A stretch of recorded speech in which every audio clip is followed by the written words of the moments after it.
جو کنگھی کرنے والی تھی وہ بھی ایمان لائی تھی، وہ بھی ایمان لائی تھی، اور یہ بھی ایمان لائی تھی۔ بعض روایتوں میں آتا ہے کہ اس کے بعد اس کے ساتھ جو معجزات اور بچوں کو بولتے ہوئے دیکھا تھا اس وجہ سے یہ ایمان لے آئے۔ بہرحال یہ ایمان لائے، موسیٰ علیہ السلام پر ایک اللہ کی وحدانیت کا اقرار کیا، تو فرعون نے جب اسے معلوم ہوا تو انہیں سزا دینی چاہیے، انہیں سزا دیا، دھوپ میں لٹا کر ان کے اوپر بھاری پتھر رکھ دیتا تھا، بھاری پتھر رکھ دیتا تھا، مختلف قسم کی تکلیفیں دیتا تھا۔ تو ایسے موقع سے آسیہ نے کہا تھا اذ قالت رب ابن لی عندک بیتا فی الجنہ، اے اللہ میرے لیے اپنے پاس سے جنت میں ایک گھر بنا دے، وَنَجِّنِي مِنْ فِرْعَوْنَ وَعَمَلِهِ وَنَجِّنِي مِنَ الْقَوْمِ الظَّالِمِينَ، فرعون اور اس کے عمل سے اور ظالم قوم سے، ان کی پریشانیوں سے، ان کی مصیبتوں سے، ان کے عذاب سے مجھے نجات دے، مجھے بچا اے رب، اے رب مجھے بچا۔ تو اللہ تبارک و تعالی نے انہیں ان کے ایمان کی وجہ سے، ان کے اقرار توحید کی وجہ سے، اپنے رب سے تضرع اور دعا کی وجہ سے، اللہ تبارک و تعالی نے دنیا ہی میں ان کو جنت کا گھر دکھا دیا جو ان کے لیے رب کریم نے بنایا تھا۔ فرعون کے فتنے سے نجات دے دیا، فرعون کے تکلیفوں سے نجات دے دیا۔ اللہ کے رسول صلی اللہ علیہ وسلم نے انہی کے سلسلے میں فرمایا کہ مردوں میں مکمل تو بہت سارے ہوئے، مکمل بہت سارے ہوئے، مردوں میں مکمل بہت سارے ہوئے، کامل بہت سارے ہیں، کامل مرد بہت سارے ہیں، لیکن عورتوں میں الا مریم ابنت عمران ولم یکمل من النساء، عورتوں میں کامل مریم بنت عمران ہے جن کا ذکر آگے آ رہا ہے، اور دوسری آسیہ بنت مزاحم ہے، تیسری خدیجہ بنت خویلد ہیں اللہ کے رسول صلی اللہ علیہ وسلم کی پہلی بیوی، اور عائشہ رضی اللہ تعالیٰ عنہ کی فضیلت عورتوں پر ایسے ہے جیسے کھانوں میں سرید کی فضیلت ہے۔ سرید ایک قسم کا کھانا ہوتا ہے، گوشت اور روٹی ملا کر کے بنایا جاتا ہے، تو ان کی یہ فضیلت ہے۔ انہوں نے کہا رب ابنی لی عندک بیتا فی الجنہ، اے اللہ اب میرے لیے اپنے پاس جنت میں گھر بنا۔ جب یہ موقع آیا، فرعون آیا ان کے پاس دیکھنے کہ کیسے انہیں تکلیف دی جا رہی ہے، تو جب اسی وقت ان کو دکھایا گیا، وہ گھر دکھایا گیا، تو انہوں نے وہ مسکرائی، اپنے گھر کو دیکھ کر کے مسکرائی۔ تو فرعون نے کہا کہ تمہیں تعجب نہیں ہے کہ کس طرح یہ پاگل ہو گئی ہے، یہ ہم اسے تکلیف دے رہے ہیں، سزا دے رہے ہیں، اور یہ ہنس رہی ہے۔ تو اللہ تبارک و تعالیٰ نے اسی وقت ان کی روح قبض کر لی۔ یہ نیک لوگوں کے اور ایمان کے لیے اللہ تبارک و تعالیٰ نے مثال بیان کی کہ کس طرح ان کے ایک برے آدمی، ایک ظالم اور چابر آدمی کے پاس ہوتے ہوئے بھی ایمان اور عقیدے کی سلامتی اور بہترین عمل اور اللہ تبارک و تعالیٰ کی طرف رجوع کرنے کی وجہ سے اللہ تبارک و تعالیٰ نے دنیا ہی میں جنت میں گھر کی بشارت دے دی۔ وقت کا ظالم جو خود معبود ہونے کا دعویٰ کرتا تھا، رب ہونے کا دعویٰ کرتا تھا، مسلمانوں کو تکلیف دیتا تھا، نبی کو تکلیف دیتا تھا،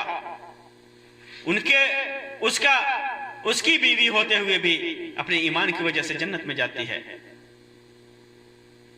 پھر اس کے بعد دوسری عورت کا مثال بیان کیا اللہ تبارک و تعالیٰ نے، وَمَرْيَمَ ابْنَتَ عِمْرَانَ الَّتِي أَحْصَنَتْ فَرْجَهَا فَنَفَخْنَا فِيهِ مِنْ رُوحِنَا وَصَدَّقَتْ بِكَلِمَاتِ رَبِّهَا وَكُتُبِهِ وَكَانَتْ مِنَ الْقَانِتِينَ۔ اور اللہ تعالیٰ نے اہل ایمان کے لیے عمران کی بیٹی مریم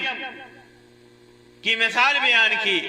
جنہوں نے اپنے شرمگاہ کی حفاظت کی. پھر ہم نے ان کے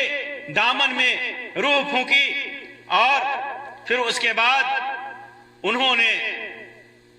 صدقت بکلمات ربها وکتبہ، اللہ تبارک و تعالیٰ کی شریعت کی تصدیق کی، نبی پر ایمان لائی اور اللہ کی کتابوں تورات اور انجیل پر ایمان لائی. تو کیا ہوا؟ وَكَانَتْ مِنَ الْقَانِتِينَ، اور اطاعت و فرمانبرداری کرنے والوں میں سے تھیں. یہ مریم علیہ السلام عمران کی بیٹی تھی. عمران کی ماں، عمران کی بیوی مریم علیہ السلام کی ماں نے کو جب حمل ٹھہرا تو انہوں نے نظر مانی تھی، انہوں نے نظر مانی تھی، جس کا ذکر اللہ تبارک و تعالیٰ نے قرآن مجید کے اندر کیا ہے. اذ قالت امرأة عمران رب انی نذرت لك ما فی بطنی محررا فتقبل منی انک انت السمیع العلیم. جب عمران کی بیوی نے کہا کہ اے اللہ، میرے پیٹ میں جو بھی ہے بچہ، میں اسے تیرے راہ میں تیرے گھر کی خدمت کے لیے میں وقف کرتی ہوں، تیری خدمت کے لیے نظر مانتی ہوں کہ جب یہ بچہ پیدا ہوگا تو تیرے گھر میں کی خدمت کرے گا. اے اللہ تو اسے قبول فرما. پھر اس کے بعد جب وہ اولاد پیدا ہوئی تو وہ بیٹی تھی، مریم علیہ السلام کی ولادت ہوئی تو کہا فلما وضعتها قالت، جب انہیں جنا تو کہا رب انی وضعتها انثى، اے اللہ یہ تو بیٹی پیدا ہوئی ہے، واللہ اعلم بما وضعت، اور اللہ زیادہ جانتا ہے کہ کیا انہیں پیدا ہوا ہے. وہ تو پہلے سے جانتا تھا کہ انہیں بیٹی ہوگی. ولیس الذکر کالانثی. پھر اس کے بعد اللہ تبارک و تعالیٰ نے اسے قبول کیا اور انہوں نے اپنی بیٹی کو اللہ کے راستے میں وقف کر دیا. پھر اس کے بعد اللہ تبارک و تعالیٰ نے فرشتوں کو بھیج کر مریم علیہ السلام کو خوشخبری دی کہ آپ کے پیٹ میں بچہ ہوگا اور وہ نبی ہوگا، رسول ہوگا. تو مریم علیہ السلام نے تعجب سے کہا تھا کہ میری تو شادی نہیں ہوئی، کسی انسان نے چھوا تک نہیں، تو کیسے مجھے اولاد پیدا ہو سکتی ہے. لیکن اللہ تبارک و تعالیٰ نے وعدہ کیا کہ نہیں، پیدا ہوگا، بغیر باپ کے پیدا ہوگا، تیرے پیٹ سے پیدا ہوگا اور آگے چل کر نبی بنے گا، اللہ تبارک و تعالیٰ سے کلیم بنے گا. جب انہوں نے ان کو جنا، جب ان کی بیٹی کی پیدائش ہوئی تو فَأَتَتْ بِهِ، اللہ تعالیٰ فرماتا ہے فَأَتَتْ بِهِ قَوْمَهَا تَحْمِلُهُ، گود میں اٹھا کر کے اپنی قوم کے پاس لائی. قالوا یا مریم، لوگوں نے کہا تعجب، اے مریم لقد جئت شیئا فریا، ایک تو ایسی چیز لے کر کے آئی جس سے آدمی ملزم ہو جاتا ہے، ایسی چیز لے کر کے آئی جس کی وجہ سے آدمی کی طرف گناہ کی نسبت کی جا سکتی ہے، زناکاری کی نسبت کی جا سکتی ہے، بدکاری کی نسبت کی جا سکتی ہے. بغیر باپ کے یہ بچہ پیدا ہوا، کہاں سے تو لے کر کے آئی؟ یا اخت ہارون، اے ہارون کی بہن، ما کان ابوک امرأ سوء وما کانت امک بغیہ، تیرا باپ برا آدمی نہیں تھا، تیری ماں بدکار نہیں تھی، پھر تجھے کہاں سے یہ پیدا ہوا؟ فاشارت الیہ، اشارہ کر دیا، کچھ بولا نہیں، اشارہ کر دیا کہ اس بچے سے پوچھ.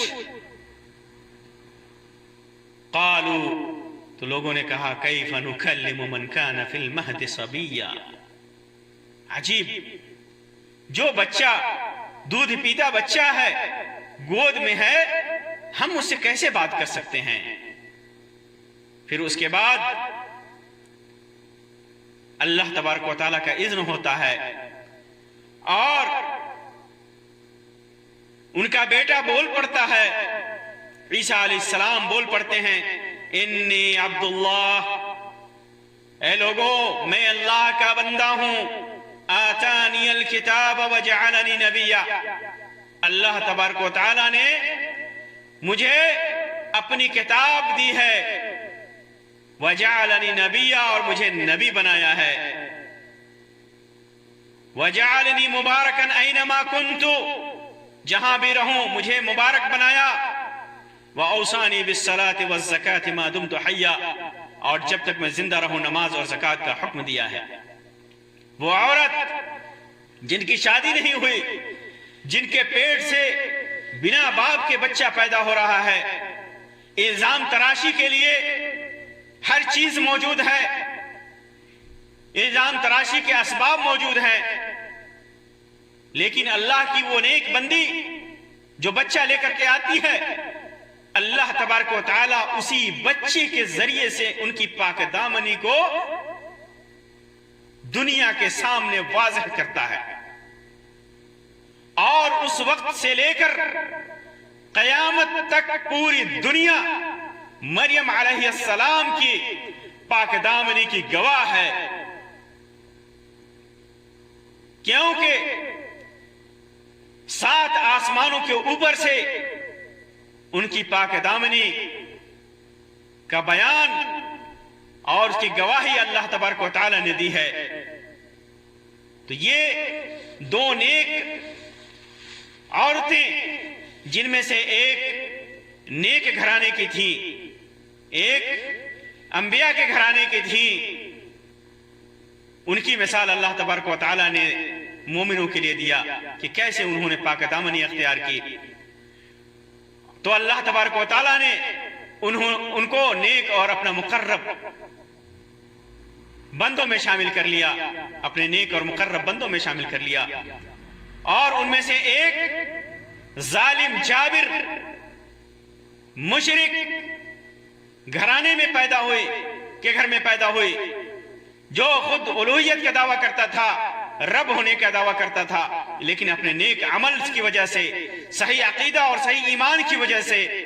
اللہ تبارک و تعالیٰ کے مقرب بندوں میں شمار کی گئی، دنیا ہی میں جنت کی بشارت دی گئی، دنیا ہی میں جنت میں ان کا گھر دکھایا گیا۔ تو یہ برے اور نیک لوگوں کی مثال اللہ تبارک و تعالیٰ نے ہمارے سامنے رکھی ہے، اور اسے اس لیے بیان کیا کہ ہم انسان اللہ تبارک و تعالیٰ کے لیے اپنے کو وقف کر دیں، اللہ تبارک و تعالیٰ پر اپنے ایمان کو اور اپنے عقیدے کو درست کر لیں، اللہ تبارک و تعالیٰ ہی کی طرف رجوع کریں، کسی رشتہ داری اور کسی قرابت پر اعتبار نہ کرے کہ وہ قرابت اور رشتہ داری بروز قیامت ہمارے لیے نفع بخش ہوگی۔ اللہ تبارک و تعالیٰ سے دعا ہے کہ اللہ تبارک و تعالیٰ ہمیں نیک اعمال کرنے کی توفیق عطا فرمائے، ہمیں نیکیوں کی توفیق عطا فرمائے، برائیوں سے دور رہنے کی توفیق عطا فرمائے۔ اللہ تبارک و تعالیٰ ہمارے عقیدہ اور ایمان کو